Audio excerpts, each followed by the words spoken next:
Hey guys, it's San and welcome back to the BulbaSquad. Today I'm doing another reaction video, but today it's going to be to a content creator I actually only recently learned about from one of my viewers, Nick Yu, in the Discord. And her name is... what's her name? Eva's Binder, whatever the pronunciation is, and it is 5 Pokemon card products to buy now in April 2022. Haven't seen any of her content, just saw this video and got curious, so let's watch it together and we'll see if I agree or disagree. Yet again, remember, this is not a case of me going after the person. Person can be fantastic and yet have terrible takes on Pokemon. I'm looking strictly at their information, their data, their opinions, running that against my own knowledge, and seeing what it is. Again, not going after the person. Without further ado, let's hop right into it. Hey guys, I'm Ava, and let's talk about Pokemon. You know, I know I've been a bit of a doom and gloom. Not gonna lie, I'm a little jealous of that anniversary box. Pokemon products that I never picked one up, and that I actually do think might be a good buy right now. Of course, it depends on your situation. Don't feel pressured to buy any of these things.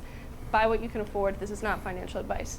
So these, in no particular order, are going to be 5 products that I like, and we're not going to be talking about regular ETBs because I believe those are the legendary dogs down there. I can't tell. Just seeing this. Fun fact, guys, there's someone out there who has like literal stacks worth of those Gold Star dogs that they stole from a factory a long time ago. Fun story. You should go ask some of the older people. They'll know about it.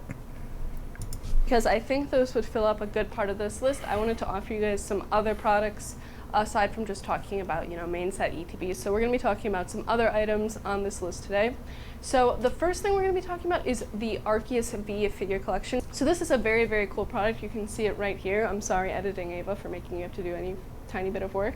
But it is very, very interesting because it has Cosmic Eclipse in it. So it's only one pack, but it's a very interesting product, and there is also the figure, of course, and it is a very cool promo.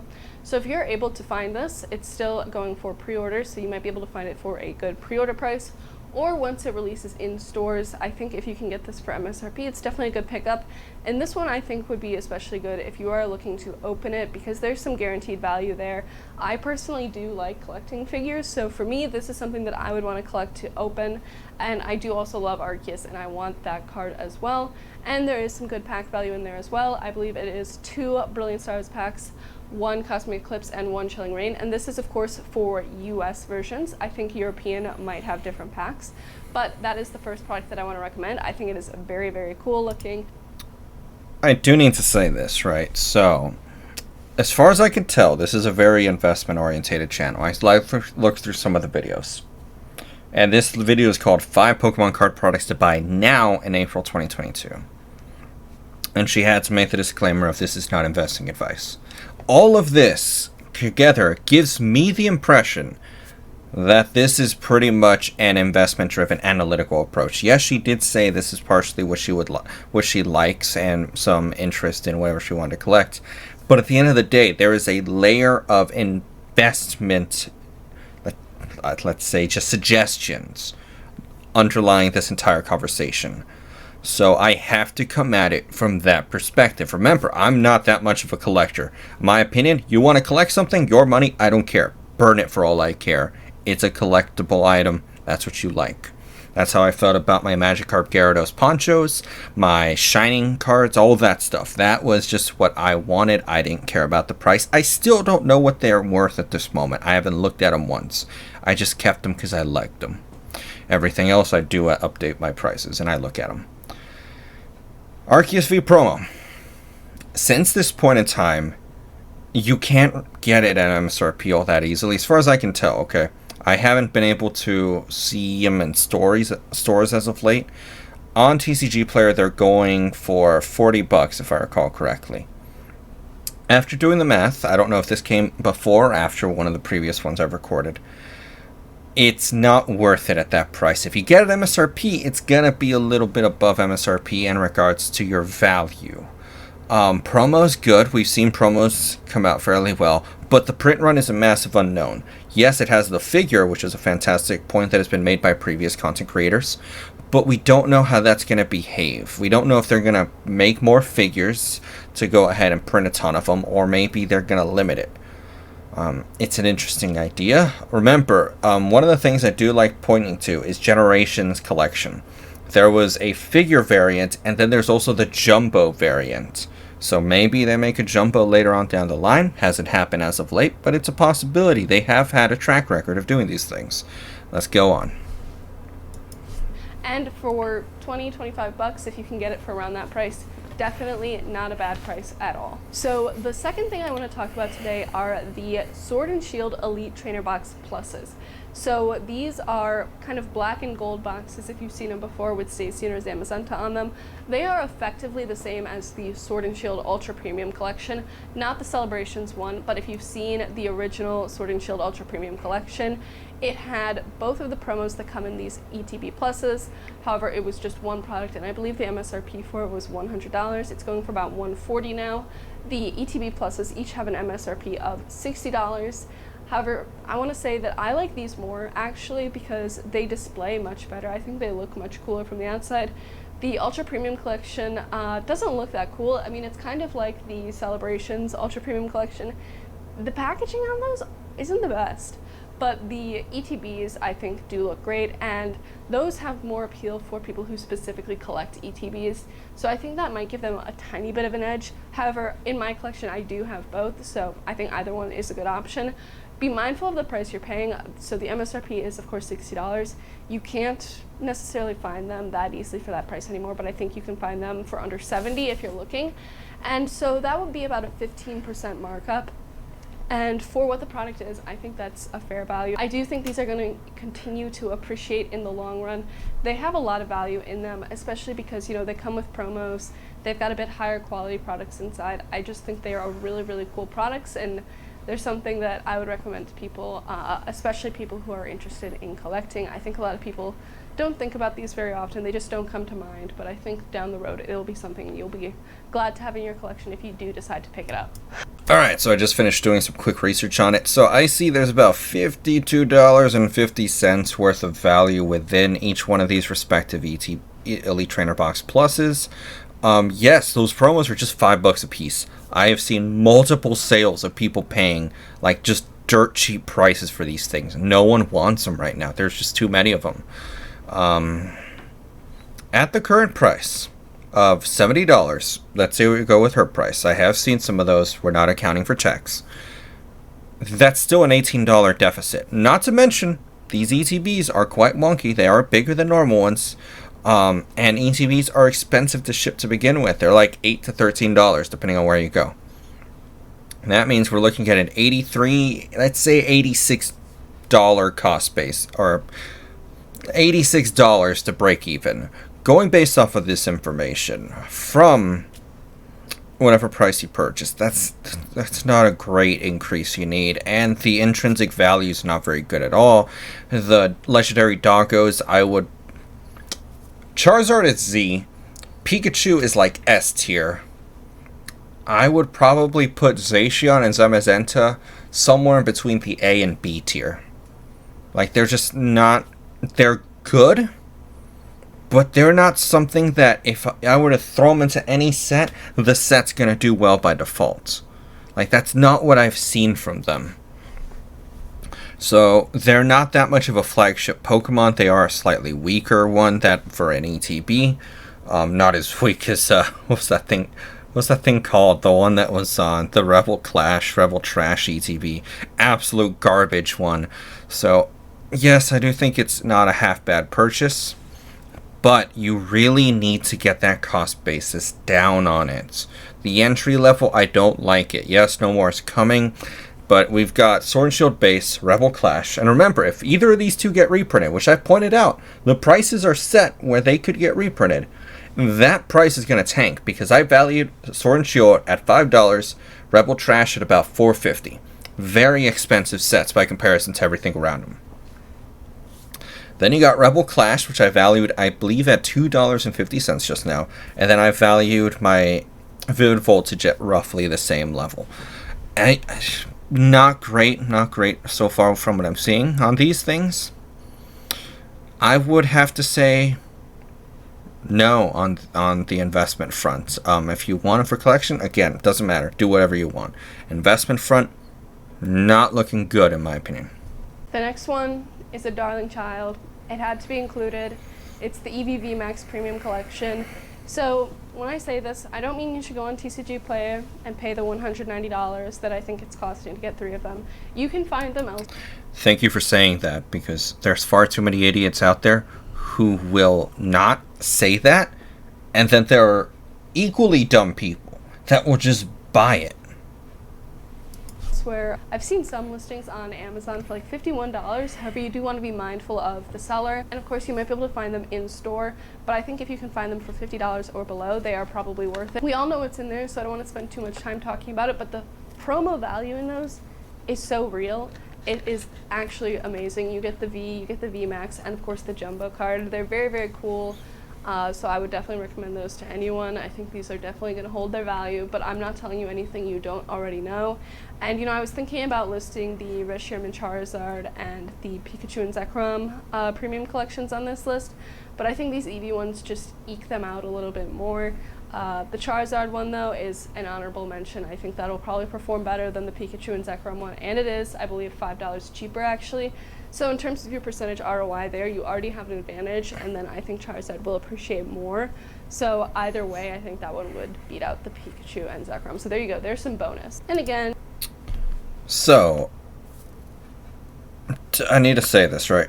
Yes, obviously, it's a great choice. Fantastic promo cards. We have a decent pack lineup, I suppose. But, how are you going to get it for cheap? What are you going to do? Are you going to, like, hold someone... Like, you better give me a $20 discount. I swear, I will give you the worst reviews. Like, no, you're not going to get them for cheaper. Yes, it doesn't matter how good an item is. Like, I'm sorry, okay?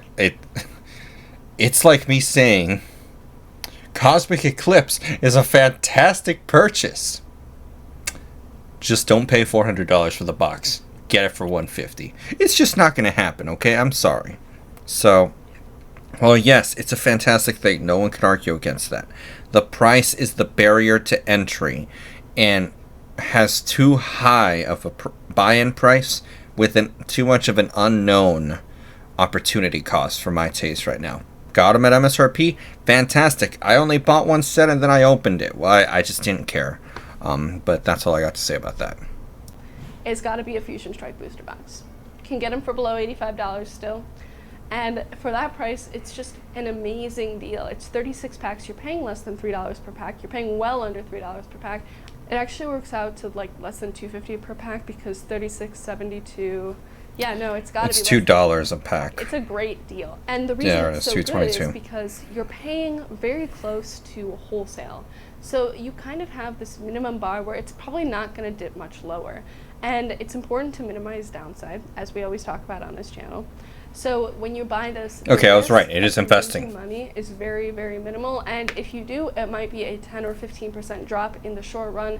However, I highly doubt it, but it will continue to appreciate in the long run. And of course, the less you pay, the more you have in terms of potential for a high ROI. And when I say less you pay, it of course depends on the product. You shouldn't be paying $80 for an ETB, but if you're paying $80 for a booster box, you're getting a great deal there.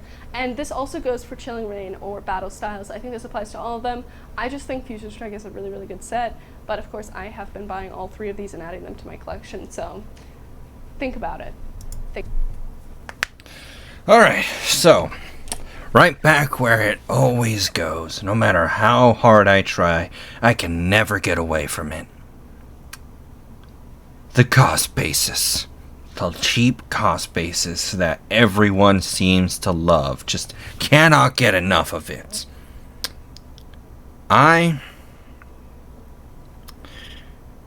understand the idea of getting in cheap and there's not much downside. However, people forget about opportunity cost. We've already established some rules.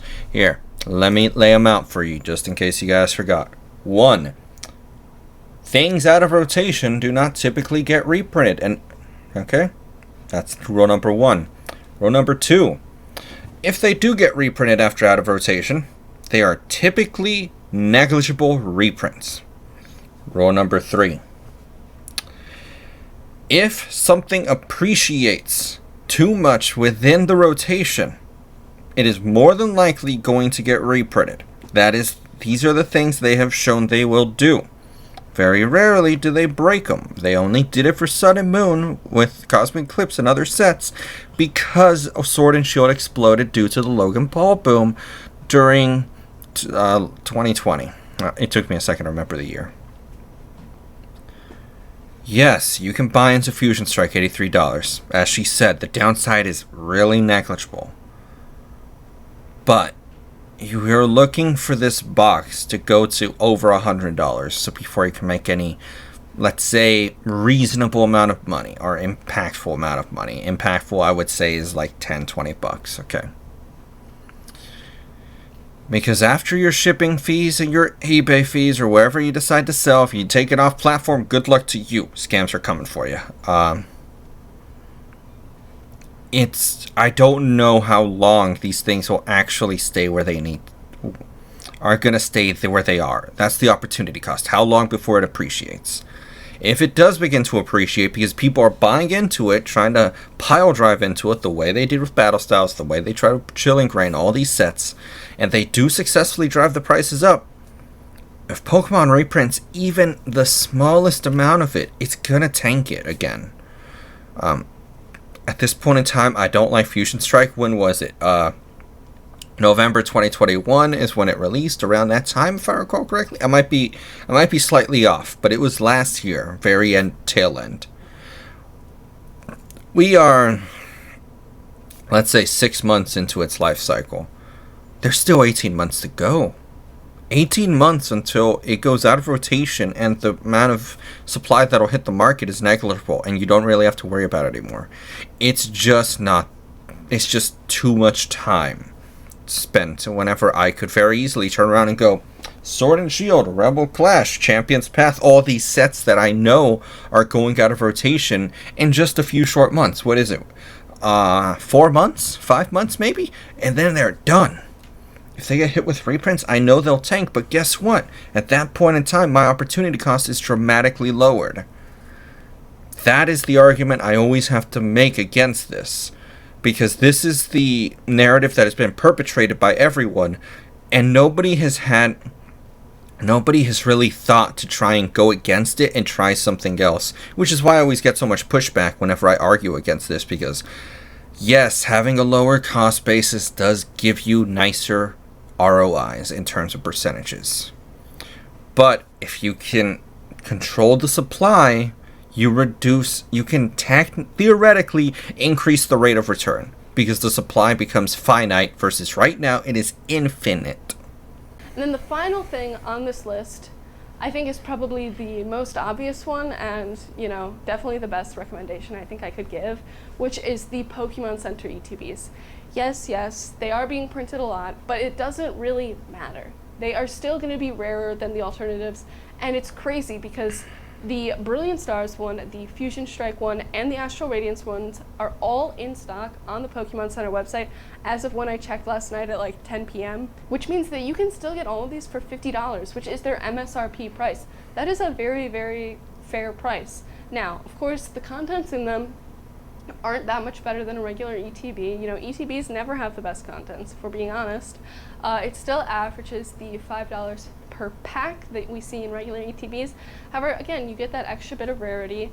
You get the slightly nicer coins and sleeves, and it just looks different. And, there's no way to explain it other than that people want what's rarer. As a collector, I have to have them. I can't not buy them, even if I think that the extra $10 maybe isn't justified. Okay, so here's a problem. We're starting to get into feelings. I don't like feelings. Data, objectivity. Just get emotion and just get it out here, right? Just get out of here. That little annoying thing. Well, here's the thing.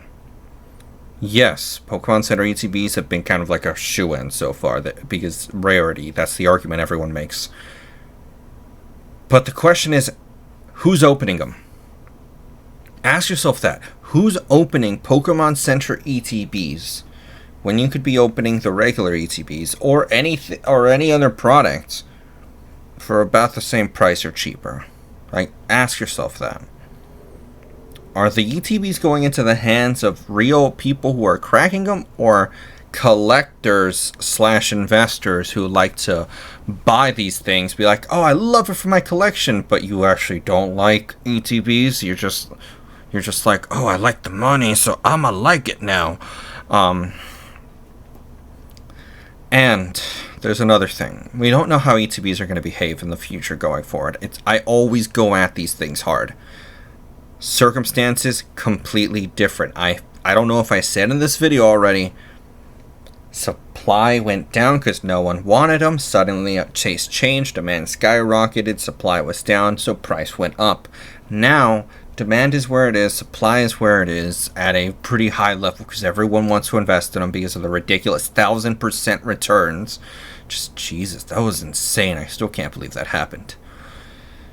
And so people saw that, are delusional, and are storing ETBs en masse because they think it'll happen again. No, it's not. Maybe you'll be fortunate and you'll make double your money, triple on the high end, but it's almost certainly not going to happen both at the same level or at the same rate. So I just gotta be very hesitant when it comes to those ETBs. Yes, they performed well, but there's like no track record for them yet. Give it 2 years. Give it until those sets go out of rotation. As everything starts to appreciate from it and we get to compare them across the board for that set, we get the information we need to make a clear, definitive decision on how they behave, get an idea of what are the variables that handle them best, and then go from there. But it's too early to tell at this moment. Alright guys, so that's the end of the video. She pretty much just said a few more things about the Pokemon Center ETBs, pointed out the Brilliant Stars one with Arceus, and the Astral Radiance with Darkrai, citing them as they could be fairly good just due to the fact that they have good Pokemon on them. She has hope for Astral Radiance. I do not. I think it's going to be a mid-set, unless if the next set that goes into it is an absolute banger, which honestly I don't know if it will be. It's very big up in the air. At the end, here's what I gotta say overall about the video. Did a pretty good job overall of sticking to the information, giving very detailed analysis on it. Didn't make any outrageous claims. Thank God that she did not do a single price prediction. I hate that. Why would you do it? Because you say the number, you'll instill this little inkling of delusion within people's minds, and that could be the thing that pushes them over the edge to make a stupid financial decision and not be fully educated on it. That's why I don't like it at all. Overall, I like the channel, and I actually gotta recommend it. Go check her out, Eva's whatever it's called. Let me check real quick.